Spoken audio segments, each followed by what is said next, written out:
So here ఇక్కడ another question, ఇది కూడా ప్రిపోజిషన్ టాపిక్ బేస్ చేసుకుని అడిగాడు. The bridge wasn't strong enough to drive over it అని క్వశ్చన్ ఇచ్చాడు. సో ఇక్కడ ఏంటంటే బ్లాంక్ ఇవ్వలేదు to identify the preposition, sentence ఇచ్చి which part of the sentence has error identify చేయమని అడుగుతున్నాడు. సో ఇక్కడ ఎర్రర్ ఎక్కడ ఉంది అని అంటే ద బ్రిడ్జ్ వజంట్ అంటే was not, the bridge was not strong enough, bridge చాలా స్ట్రాంగ్గా లేదు ఎందుకంటే టు డ్రైవ్ ఓవర్ ఇట్, దాని మీద నుంచి డ్రైవ్ చేయడానికి అని ఇచ్చాడు. సో ఇక్కడ ఎర్రర్ ఎక్కడ ఉంది అని అంటే ఇక్కడ ఎర్రర్ డి పార్ట్లో ఎర్రర్ ఉంది. ఎందుకు, వాట్ ఈజ్ ఎర్రర్ ఇక్కడ అంటే ఓవర్. జస్ట్ నో మనం డిస్కస్ చేసాం ఓవర్ అంటే ఏంటంటే ఫిజికల్గా టచ్ కాకుండా పైనుంచి వెళ్ళినప్పుడు ఓవర్ అని యూస్ చేయాలి. Birds are flying over my head అంటే నా నెత్తి పైకెళ్ళి బర్డ్స్ ఫ్లై అవ్వకుండా వెళ్తున్నాయి అని చెప్తున్నాను. బట్ ఇక్కడ డ్రైవింగ్ అనేది ఎట్లా చేస్తారు, బ్రిడ్జ్ మీద తాకి ఫిజికల్గా టచ్ అయ్యి వెళ్తుంటుందా, టచ్ కాకుండా పైనుంచి వెళ్తుందా, టచ్ అవుతుంది. సో ఇక్కడ కానీ వాడు ఏమని ఇచ్చాడు, ఓవర్ అని ఇచ్చారు. సో అది wrong error. So over it అనొద్దు, ఆన్ ఇట్ అనాలి. ఎందుకు ఆన్ వస్తుందంటే టచ్ అవుతుంది కదా, బ్రిడ్జ్కి టచ్ అయ్యి బ్రిడ్జ్ మించి వెహికల్స్ వెళ్తుంటాయి కనుక. So the bridge was not strong enough to drive on it, ఆ బ్రిడ్జ్ మీద డ్రైవ్ చేసుకుంటూ వెళ్ళడానికి బ్రిడ్జ్ స్ట్రాంగ్గా లేదు అని ఎక్స్ప్రెస్ చేస్తుంది. సో ఇక్కడ ఆన్ అనేది వస్తే రైట్, ఓవర్ అనేది ఇక్కడ రాంగ్ సెంటెన్స్. అదే సెంటెన్స్ ఎగ్జామ్లో ఇట్లా ఇచ్చాడు అనుకోండి,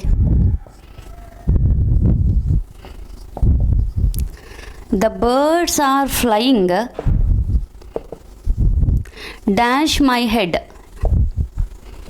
ఇప్పుడు ఇట్లా సెంటెన్స్ ఇచ్చాడు అనుకోండి, exam options at, on, over,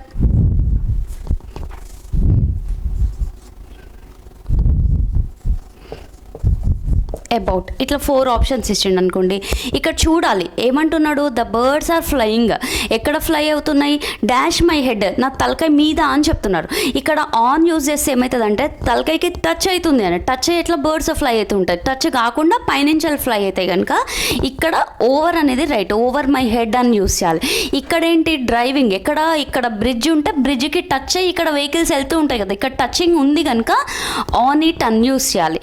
touch కాకుండా ఉంటే ఓవర్ అని యూస్ చేయాలి.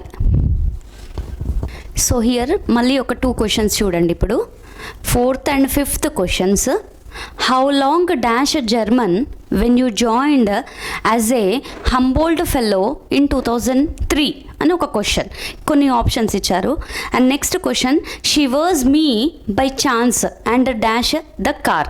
ఇక్కడ ఈ క్వశ్చన్స్ 2 క్వశ్చన్స్ ఎక్కడి నుంచి అడుగుతున్నారు అంటే this is related to tenses topic. ఇది టెన్సెస్ టాపిక్. ఏ ఎగ్జామ్ అయినా కూడా tenses topic, preposition topic, if conditions, subject verb agreement, ఇట్లా 4-5 టాపిక్స్ ఉంటాయి. చాలా చాలా ఇంపార్టెంట్ టాపిక్స్. ఒక్కసారి అవి వాటి మీద కాన్సన్ట్రేట్ చేస్తే definitely you will score marks. So ఇక్కడ ఈ 2 క్వశ్చన్స్ కూడా టెన్సెస్ నుంచి అడుగుతున్నాడు. సో టెన్సెస్ టాపిక్ కూడా earlier we completed, present tense, past tense, future tense, detailly we studied everything. So ఒకసారి అది రిఫర్ చేస్తే మీకు ఐడియా వస్తుంది. సో ఇప్పుడు అసలు జనరల్గా ఇలాంటి questions when given in the examination ఎలా సాల్వ్ చేయాలి, మరి టెన్సెస్ పర్ఫెక్షన్ లేకపోయినా కూడా బేసిక్గా కామన్ సెన్స్ యూజ్ చేసి ఎలా సాల్వ్ చేయాలనేది నౌ వీ షల్ డిస్కస్. ఇక్కడ చూడండి క్వశ్చన్ అసలు ఫస్ట్ ఎప్పుడు కూడా మనము టెన్స్ రిలేటెడ్ టాపిక్ వచ్చినప్పుడు అది ఏ టెన్స్లో ఇచ్చిండు అనేది ఐడెంటిఫై చేయాలి. అది ప్రజెంట్ టెన్సా, పాస్ట్ టెన్సా, అలా చూస్తే ఈజీలీ వీ కెన్ ఐడెంటిఫై. ఇక్కడ చూడండి, how long dash German when you joined, joined అంటున్నాడు. ఇక్కడ వర్బ్ ఏంటిది, జాయిన్డ్. జాయిన్డ్ అంటే ఏంటి, V2 వర్బ్. V2 వర్బ్ ఎప్పుడు కూడా పాస్ట్ టెన్స్లో అంటే ఇది past tense. As a Humboldt fellow in 2003 అంటున్నాడు. సో 2003 అంటే కంప్లీటెడ్ కదా, అది పాస్ట్. సో ఇది ఖచ్చితంగా పాస్ట్ టెన్స్ రిలేటెడ్ క్వశ్చన్ అని మనకి అర్థమైంది. ఇప్పుడు ఇక్కడ ఇచ్చిన ఆప్షన్స్ చూస్తే ఇక్కడ పాస్ట్ ఏవి ఉన్నాయి, ఫస్ట్ అది చూద్దాం. పాస్ట్ కానివి ఎలిమినేట్ చేసుకుంటూ తీసేసాం. ఇక్కడ ఏమొచ్చింది, ఇక్కడ హ్యావ్ వచ్చింది, ఇక్కడ హ్యావ్ వచ్చింది. హ్యావ్ ఎప్పుడు కూడా ప్రజెంట్లో యూజ్ చేస్తారు, హ్యాడ్ అనేది పాస్ట్లో యూజ్ చేస్తుంటారు. So we can eliminate these 2 options. అవి రెండు ఖచ్చితంగా 100% కాదు. సో ఉన్నవి ఇప్పుడు ఏ ఆప్షన్ ఉంది, సి ఆప్షన్ ఉంది. ఇట్లా ఫైండ్ అవుట్ ఎలిమినేట్ చేసుకుంటూ ఆన్సర్స్ చూస్తే ఏంటంటే కొంచెం ఈజీ అయితే ఉంటుంది. సో ఇప్పుడు ఏ ఆప్షన్ ఆన్సరా, సి ఆన్సర్ ఆప్షనా చూద్దాం. ఇక్కడ ఏమంటున్నాడు, హౌ లాంగ్ అంటున్నాడు. అంటే ఎన్ని ఇయర్స్ పట్టింది నీకు జర్మన్ నేర్చుకోవడానికి?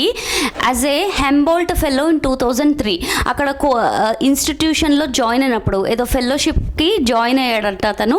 సో అక్కడ ఉన్నప్పుడు జర్మన్ నేర్చుకోవడానికి నీకు ఎన్ని రోజులు పట్టింది అని క్వశ్చన్ అడుగుతున్నాడు. హౌ లాంగ్ అని అడుగుతున్నాడు. సో ఇక్కడ చూడండి, did you study German, had you been studied German అని అడుగుతున్నాడు. సో మరి ఇప్పుడు ఇది రైటా అన్నప్పుడు ఇక్కడ ఇంకొక క్లూ పాయింట్ ఏంటంటే హౌ లాంగ్, ఎన్ని సంవత్సరాలు అని. సో ఎప్పుడు చదివినవు అని అంటే వెన్ డిడ్ యూ స్టడీ అని అడుగుతుంటారు. అంటే ఇక్కడ డిడ్ యూ స్టడీ అని వస్తుంది. ఎప్పుడు చదివినవు అనట్లేదు, ఎన్ని సంవత్సరాలు చదువుతూ ఉండే నువ్వు, ఎన్ని సంవత్సరాలు పట్టింది టైం అని అడుగుతున్నాడు.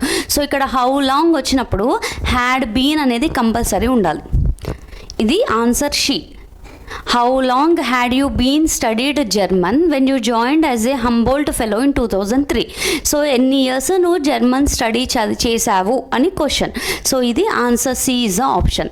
సో ఇక్కడ డిడ్ ఎప్పుడు వస్తుందంటే నువ్వు ఎప్పుడు తిన్నావు, వెన్ డిడ్ యూ ఈట్, నువ్వు ఎప్పుడు వెళ్ళావు, వెన్ డిడ్ యూ గో, నువ్వు ఎప్పుడు కలిసావు, when did you meet her అని చెప్పేసి డైరెక్ట్గా సింపుల్గా క్వశ్చన్స్ అడుగుతారు. ఇది సింపుల్ పాస్ట్ టెన్స్. ఎప్పుడు చదివినవు, ఎప్పుడు వెళ్ళినావు, ఇక్కడ ఇయర్ మెన్షన్ చేసిండు వాడు. 2003లో నీకు ఎన్ని ఇయర్స్ పట్టింది అని అడుగుతున్నాడు కదా. సో అడిగినప్పుడు ఖచ్చితంగా హ్యాడ్ యూ బీన్ స్టడీడ్, ఇది ఆన్సర్, సి ఆన్సర్. అండ్ ఇక్కడ నెక్స్ట్ క్వశ్చన్ చూడండి, she was me by chance and dash the car. ఏదో యాక్సిడెంట్ కావడానికో ఏదో డ్రైవ్ చేస్తుంటే అమ్మయ్య ఆమె నా ప్లేస్లో ఆమె ఉంది కనుక ఆమె స్టాప్ చేసింది, ఆమె నాలానే స్టాప్ చేసింది అని చెప్పేసి అడుగుతున్నాడు.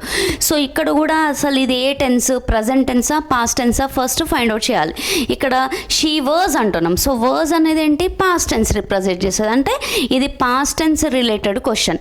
సో ఇప్పుడు ఇక్కడ కూడా ఆప్షన్స్లోకి వెళ్ళి మనం ఎలిమినేట్ చేసేసాం. సో పాస్ట్ క్వశ్చన్ వచ్చినప్పుడు ఆప్షన్స్లో కూడా పాస్ట్ ఏవి ఉన్నాయో చూడాలి. ఇక్కడ స్టాప్ ఉంది, స్టాప్ అనేది V1 ఎప్పుడు కూడా ప్రజెంట్ టెన్స్లో యూజ్ చేస్తారు. సో ఇది కాదు. సో ఇక్కడ was stopping, okay past tense ఉంది కనుక కావచ్చు, పక్కకు పెడదాం. నెక్స్ట్ చూడండి, ఇక్కడ సిలో స్టాప్స్ అని ఉంది. స్టాప్స్కి డిఫరెన్స్ ఏంటి అని అంటే, మన సింపుల్ ప్రజెంట్ టెన్స్లో హీ, షీ, ఇట్ వచ్చినప్పుడు స్టాప్స్ అనాలి. He stops, she stops, it stops అనాలి. I-V-U దగ్గర స్టాప్ అంటారు. But both we use in simple present tense. So ఇది కూడా ఎలిమినేట్ అయిపోతుంది, ఇది కూడా రాంగ్. సో ఇప్పుడు ఉన్న ఆప్షన్స్ ఏంటంటే వర్జ్ స్టాపింగ్, డి స్టాప్డ్ అనేది V2 ఎప్పుడు కూడా పాస్ట్ టెన్స్లో యూజ్ చేస్తాం కనుక మనకి ఇప్పుడు ఈ 2 ఆప్షన్స్ ఉన్నాయి. ఈ 2 ఆప్షన్స్లో మరి ఇక్కడ ఏది ఆన్సర్ సూటబుల్ అంటే చూడండి, she was me by chance, అమ్మయ్య ఆమె నేనైపోయింది నాలాగా రియాక్ట్ అయింది.